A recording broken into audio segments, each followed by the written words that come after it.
Now more than ever, Lowe's knows you don't just want a low price, you want the lowest price. And with our lowest price guarantee, you can count on us for competitive prices on all your home improvement projects. If you find a qualifying lower price somewhere else on the same item, we'll match it.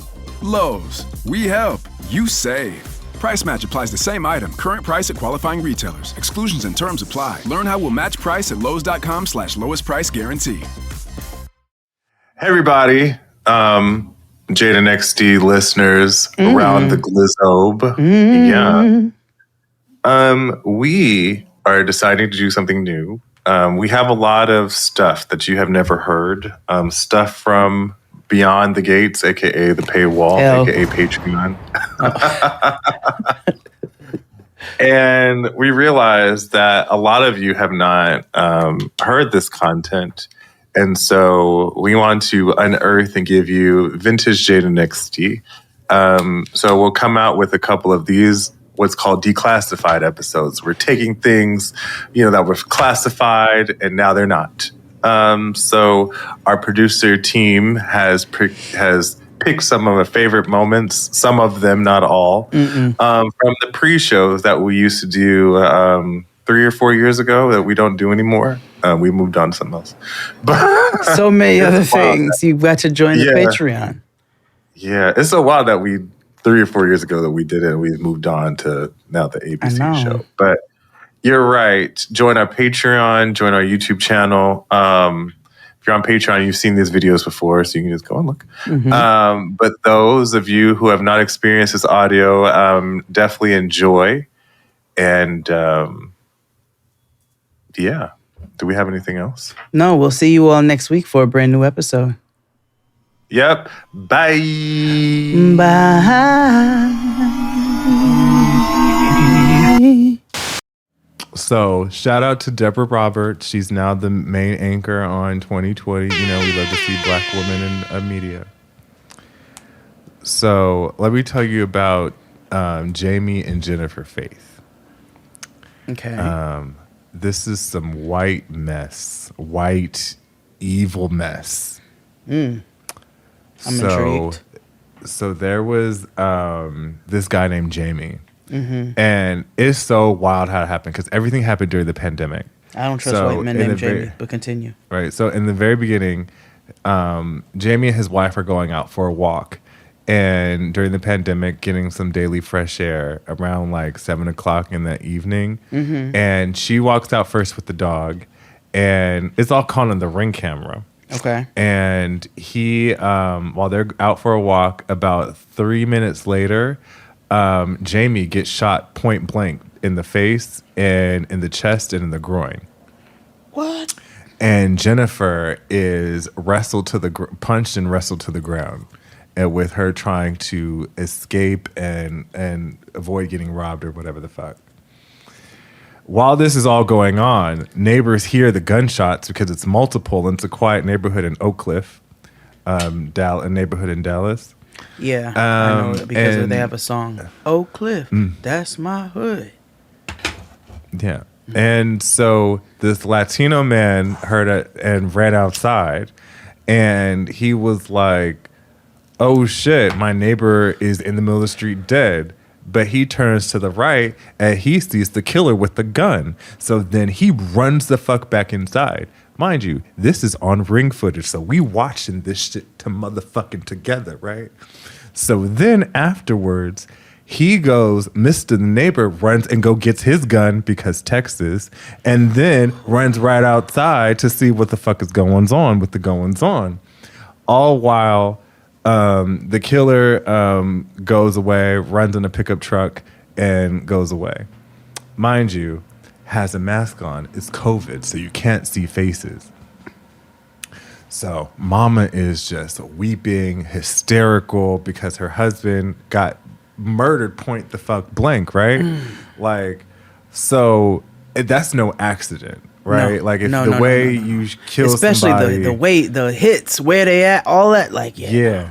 Mm-hmm. I thought she was gonna be a part of it, but go ahead. Right. So then, the way they were analyzing the bullet wounds, they were like, this has to be like a trained killer type of thing, right? Because you don't if you're just a random robbery, why wouldn't he hit her? Like, why wouldn't he kill her? You know what I mean? This had to be very specific. So, of course, they go through rabbit hole of all of his, stuff or whatever. And he was the husband, Jamie. And Jamie he was like head of IT at American Airlines. And during the pandemic, he had to let a lot of people go. And there was a lot of bitter people. So, it was like co-workers, like who did he fire? Who did he let go of? They're also like looking into the marriage, right? Like, so what was going on? Was there family? Was there infidelity? He wasn't cheating or anything. Nothing was going on. So in the meantime, while they're trying to figure out the motive and who did it or whatever the fuck, because the police, and there's black police officers, which... So they're trying to figure out what the fuck is goings on with the goings on. Meantime, Jennifer makes a group chat and with like all her friends and family, and is like, fuck the police because they're not doing anything and they're not moving as swiftly enough as I would like them to. So I'm going to keep you guys all updated in here. And if you guys see anything, say something, a little network for her own personal whatever. Now, Jamie was kind of like a party guy. Like, he was like a big white guy that wore Hawaiian shirts, that type. Okay. But he wasn't like the type to like get involved with like fights or anything. Like, he was just like a big jolly Drew Carey type. Okay. And so they interviewed his besties. Like, he met friends wherever he went. Like, his best friends were friends that he had met randomly at a bar. And just general good guy, right? And he had no intentions on getting married or whatever. But when him and her met, Jamie met Jennifer, they were like besties. She's into the Drew Carey shtick that he had going on, like, and they look like they fit, right? She already had a daughter, and so he was like play a stepdad. Shit was cool. They were living in Arizona. However, they moved to Dallas because she got they both got promotions at their jobs because she's a speech pathologist. All relevant to the story. Okay. So they keep digging and digging, and they're trying to find like what's going on. So remember, most this 2020, so everybody in the neighborhood pretty much has Ring cameras on their doorbells. So through all that footage, they were able to suss out where he got into the car and what type of car it was. So it was like a Nissan truck, and it had like a little T emblem on the window. And they were like, it's a Texans sticker. It's Texas. Everybody's a Texans fan. How are we going to find this? And everybody in Texas has a pickup truck. So what do we do here? So they, based off of like camera footage and all this stuff, they find the car, they find the truck all the way out in Tennessee. And they're like, well, why the fuck would somebody in Tennessee have anything to do with killing somebody in Dallas? Like 700 miles away. That's fucking crazy, right?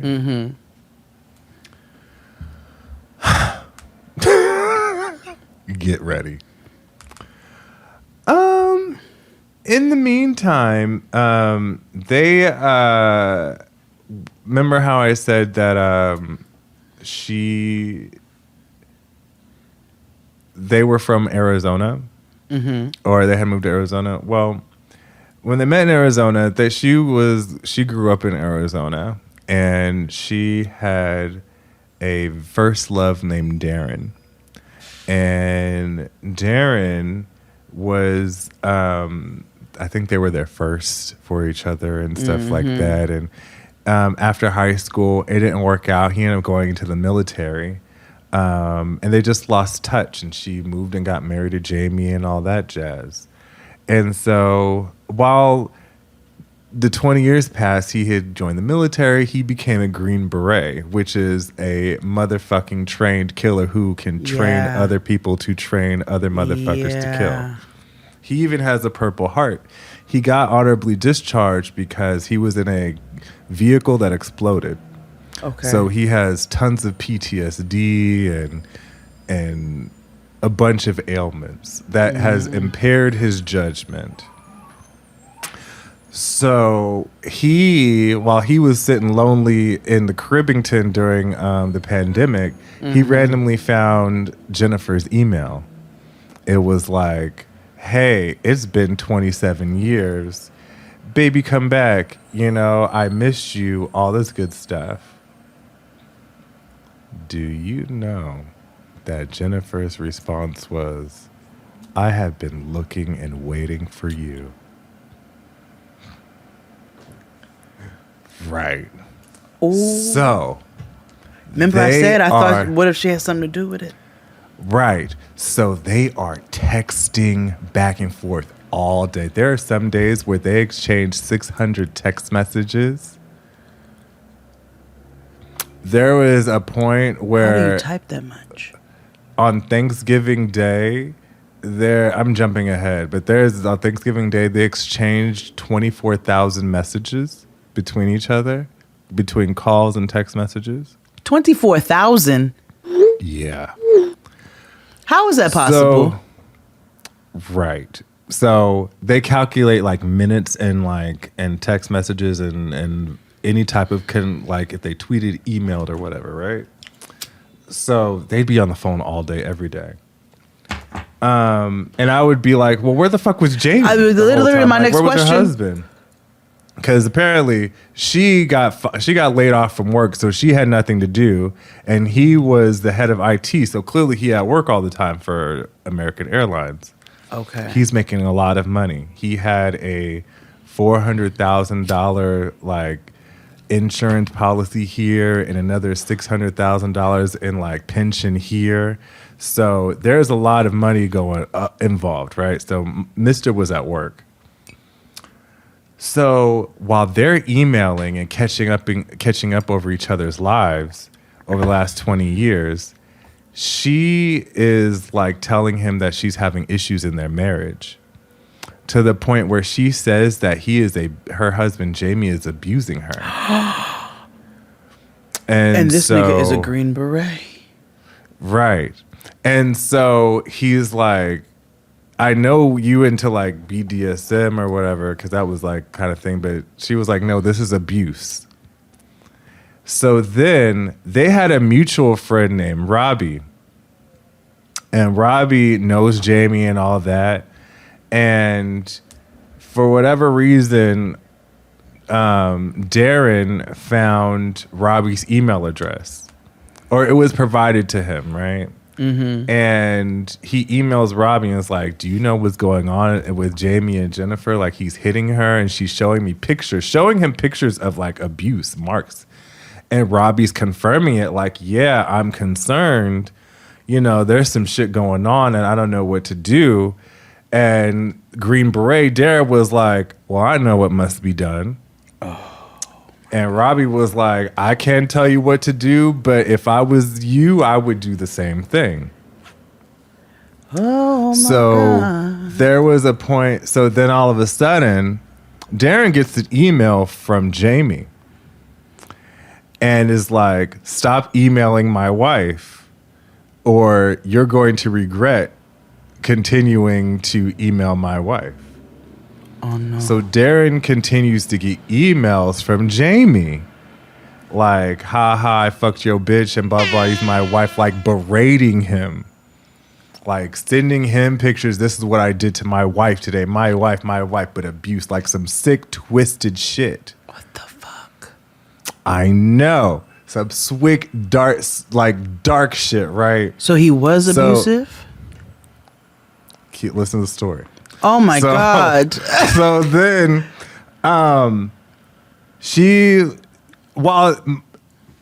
first of all, need to tell you this, she started telling him after 10 days of communicating, Darren's telling her I love you. I missed you so much since we were in high school. And she's reciprocating this love after a week and a half of talking. And as months continue, that's when this whole email chain goes back and forth. So there goes to a point where she's like, I need to escape and get away or whatever. So she goes to visit her sisters or something, and he was like, put like some GPS shit on your phone so I know that you're safe, you know, in case he tries to take you out in the woods or kill you or whatever the fuck. So she's like, okay, cool. Nothing ever happens because he doesn't kill her, obviously. And she comes back, but she never takes the tracker off her phone. So he, you know, knows where she is at all times. So then there was a straw that broke the camel's back. He got another email and was like, some real horrible, heinous things was said. And that just set him off. And so Darren, because he knew where she was the whole time because of his tracker, he went over and shot and killed Jamie. Welcome back. We focus now for a little bit on the killing of an American Airlines executive right outside his Oak Cliff home. The murder, in fact, was highlighted this year on CBS's 48 Hours. His name was Jamie Faith, and today, finally, the trial for the accused gunman started. We've got our Steve Pickett joining us live from Crowley Courthouse. Take us inside, Steve. So, So why he chased her down and... So, that's part one. Oh, my God. Part two. I'm going to try to wrap it up because it's so juicy. So then, right, so police are stunned, right? They don't have a lead and like, well, why the fuck would you kill, like, whatever the fuck, right? So they figure out who Darren is and how he killed him or whatever. And so they're trying to figure out, like, what this all meant or whatever. And they discover that he was an ex-flame of hers. And so he wasn't her ex, like love, like first love? From high school. It was like her ex-boyfriend from high school. Okay. These people are in their 40s, mind you. Okay. So, they subpoena phone records. And she smartly deleted all of the text messages. That she had because she kind of had a feeling that they might suspect her to be a part of it. And she wanted to protect him because she was aware that he killed her, that he killed Jamie. And I do want to point out the fact that this was the first time that Jennifer and Darren had saw each other in 27 years. Yeah, I mean, that makes sense. It was the first time where he got the gumption to go kill the husband of the object of his affection. And they'd been talking for how long? A few months, about 7 months before the murder. Okay. So, when they pick him up or whatever, they do the split thing, right? Like they pick him up in Tennessee. They do a whole setup thing, a sting, and he cooperates or whatever because he's military. So he's like, I don't know what the fuck I did wrong, and yada yada yada. And so they go through and subpoena the phone records, and they figure out that she has been talking to him because even if you delete messages, they could still recover them. And what she thought she deleted all the evidence except one thing. There was a text message between her and her good homegirl where she admitted to having an affair with this guy. And you know what the other gag was? Remember that group text message chain I told you where she was trying to update all her family and friends about the investigation? Darren was in that group chat, so he knew all the ins and outs of the investigation. Why was he in that group chat? Because she put him in it. But the family didn't know? No, because she's always said, oh, that's my best friend. No one ever checks who's in a group chat. Everybody was just trying to support her, right? Like, this is my homegirl. She's going through it. Her best friends were giving her money. They had a GoFundMe set up for her, $60K, right? Because she also couldn't access any of those monies that I told you about $1 million in assets because of an investigation. Because it's a murder investigation, right? So they go through and subpoena all the tech and stuff, and they confront her, and they're like, girl, we know you communicate with him all the time. We see all these messages. Child. Like thousands upon emails, right? And we know exactly what happened. So it come to find out that, remember those emails that from Robert or whatever the fuck that was saying that was confirming the abuse? Mm-hmm. She was writing those emails. She created a fake account because the police called Robert and was like, do you know this email account? He was like, I've never heard about that shit before. You can take my computer and run it now. You remember those emails from Jamie saying, stay away from my wife? That was she her. made up those emails. Yes. She manipulated, right. She manipulated this man into killing her husband. So they get on, they figure it out, arrest her, arrest him. And so he's like, he gets on the stand, Darren Lopez does it. He was like, he admits to killing him, but he was like, I killed him because I thought she was being abused. I thought he thought he was being a good Samaritan. And that would have gotten rattled. So it wasn't because of his undying love for her.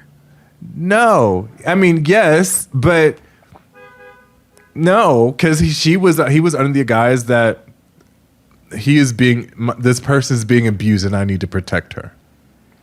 What? Jamie was not abusing her at all. Those are the pictures that she sent him were pictures from an old car accident she suffered from. There were some pictures that were stock images. So she was trying to get her husband killed just because she didn't want to be with him anymore? It seems like she was just trying to get the money out of the situation. So what was the point then? What was the point then? We don't know. The fake emails to... Oh, wait, no. The point was to piss him off. Mm-hmm. But he was already pissed off because she was allegedly being abused. Mm-hmm. So all what's this with was all just the to add extra... insult to, all this was insult to injury to prove the case, to make sure that she could get whatever the fuck. No one knows her motives. And she's still delusional. She's in jail today. And he got convicted too for killing somebody. And he's appealing because I'm like, free Darren Lopez. But because he didn't know. And she's white. Oh yeah, everybody's white in this situation. Except for Darren Lopez.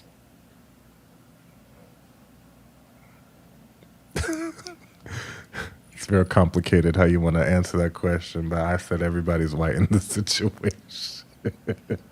Okay.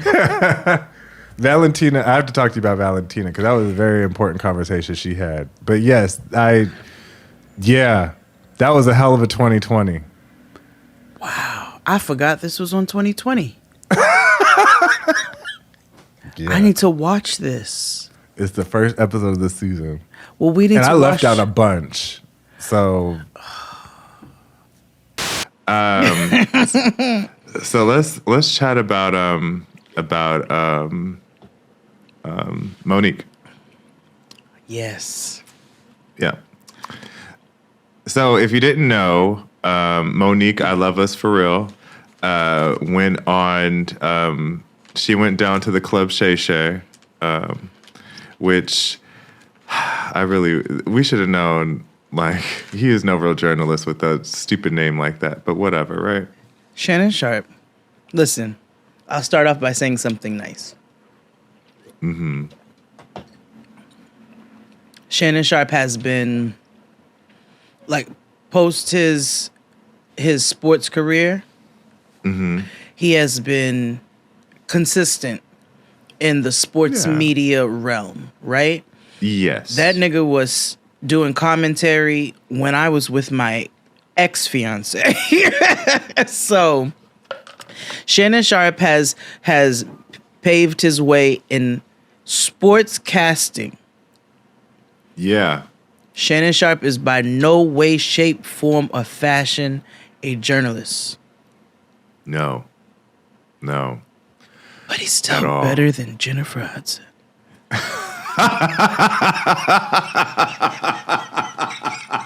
It's not Women's History Month yet. And he's still black. Listen, Jennifer Hudson show, all they just do is look at old pictures and sing. I don't want to, like, I was like, I don't want to do this publicly. I'm not going to do it publicly.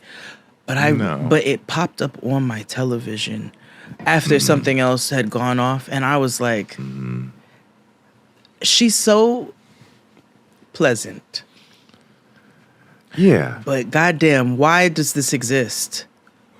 Yeah. It's almost like, I hate daytime TV. Like, if we were to ever do daytime, I want to bring nighttime to daytime. Yes. Like, you know what I mean? That's why people hated Wendy, but Wendy was great. Like, she brought the mess and realism to the morning. And she bonded generations. Yeah. Old, messy people and young, messy people. Noah was 2. Her grandmother be watching Wendy Williams. The commercial come on, she'd be like, Wendy. So, generations. Yeah, it's just it's really rough to watch. Like, I tune into Drew Barrymore. She's just like being in people's personal spaces, like massaging them and doing this thing the whole fucking time. The best one, the one I can actually tolerate, is Kelly Clarkson, because she at least gives us a mini concert. You're the second person to say that to me today. And she's got a naturally bubbly personality. Yeah. Drew Barrymore could probably be fine if she would just stay the fuck up out of people's faces. Yeah, give me 5 feet. Like, give me 6 feet. Like, girl, she would be. Are we gonna sit crisscross applesauce at the like? Are you washing the feet like Jesus? Like what? Yeah. What was her reason? Every episode is like a chapter of Eat, Pray, Love. It's just so it's hands so and intensely foreheads. white. Yeah. It's very intensely emotionally white, and I just. Whoa.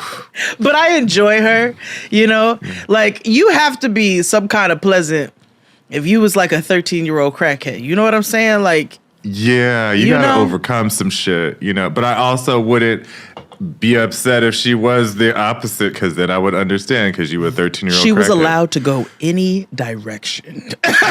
Mama was 9 years old at Studio 54. At Studio that 54. Makes no sense. And I thought about this Britney Spears documentary. I have so much empathy towards so many people. Paris Hilton came on the show, and, she had been institutionalized by her mom. And, you think like Britney and Paris, and I've thought it for myself. I'm sure that people look on and think, these party girls, these privileges, how dare they have feelings about any of this? They've put themselves out there. They've asked for this. It's fair fucking game. Surrounded by cocaine.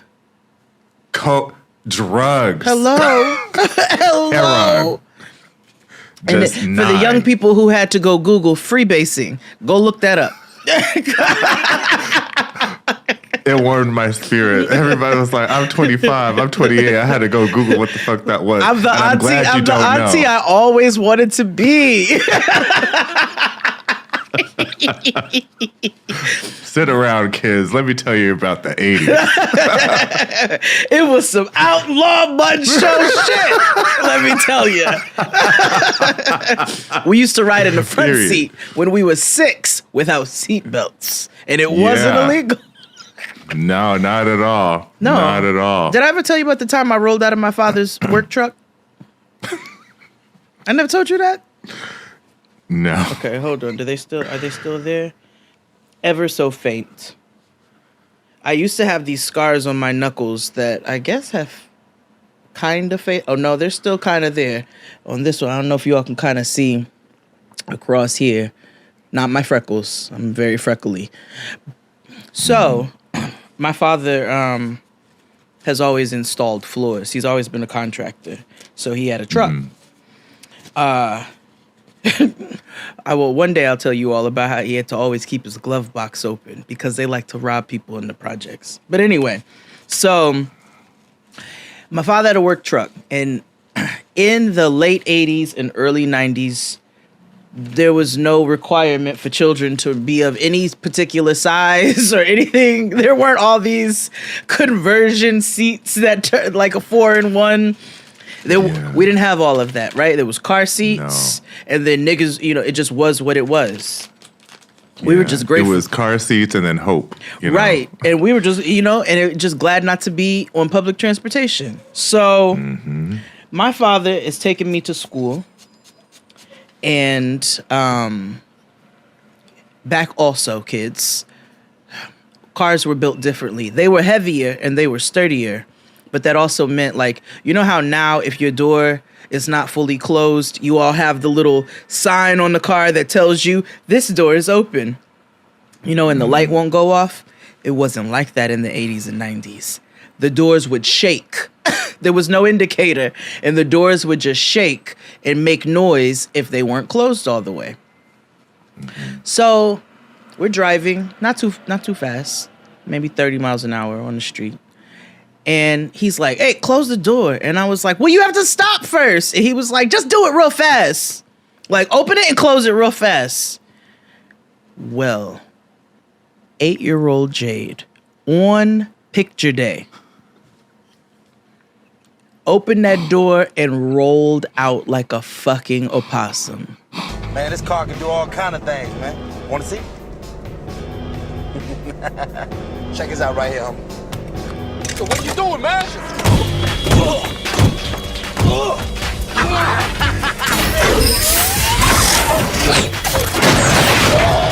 Mighty Ejectocito, cuz!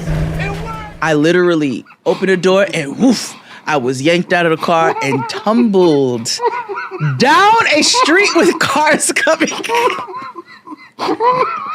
And so my knuckles. I'm not laughing at your pain. I was 8, nigga. This was 30 years ago. Like, it's fine. Laugh at it. So busted bloody knuckles on picture day, right? Oh, it gets worse. Oh my god. So it's busted I know bloody. Your mother was pissed. Oh, just you fucking wait. So my knuckles are busted and bloody. Here come my father. He's not a freaker outer. He get out the car. No. You okay? Shake it off. Shake it off. Walk it off. Shake it off. My father's favorite words to us when something happened to it was shake it off. That's how I ended up getting a broken arm but not going to the doctor for 3 days. That's another story. So, oh my God. I told y'all the 80s and the 90s was wild. So he's like, shake it off, shake it off. So I'm like, okay. Get back in the truck. He takes me to school. We go straight to the nurse's office. Hello, miss. My daughter busted up her knuckles on the way. Can you bandage them up before she goes to class? And so the nurse is like, okay, like, this is bad. So she's like, she's cleaning it. She puts the solution in, the shit that turned brown, the iodine. And she's doing all the shit. Yeah. She has to bandage them up. We also my teacher had an assistant because niggas was bad. So we get to the class and my teacher, and I can't write. Like, I can't hold my pencil because my knuckles hurt so bad. So I can't bend my fingers all the way to write. So the teacher's like, all right, I'm going to have the teacher assistant help you with writing and stuff today. Like, you be easy. I was like, okay. So, I had to keep my hands down during the picture. So later I get home and I had to let myself in because latchkey kids. And I was 8. I can't imagine no one letting herself in. I get in. I'm like trying to make food. My mother comes home. What the hell happened to your hands? I was like, I fell out of daddy's truck on the way to school. I busted up my knuckles. They're so bad. Here go my mother. 911. Oh my God. No, on the pager. So she paged my father, 911. Your black ass call me now. Yeah. She calls my grandmother. Mind you, my mother and my grandmother, my father's mother, do not like each other. She calls my grandmother. Both of them got in that nigga's ass. Why didn't you take her to the hospital? And he was like, it was a hands. Like, it wasn't a head. And this is why my father still apologizes to me to this day. Because he's like, I was a real stupid. He was like, I was stupid. I was young because my parents were young. So I was young and I was stupid. And I was like, you were a little dumb, but you were a good dad. Like,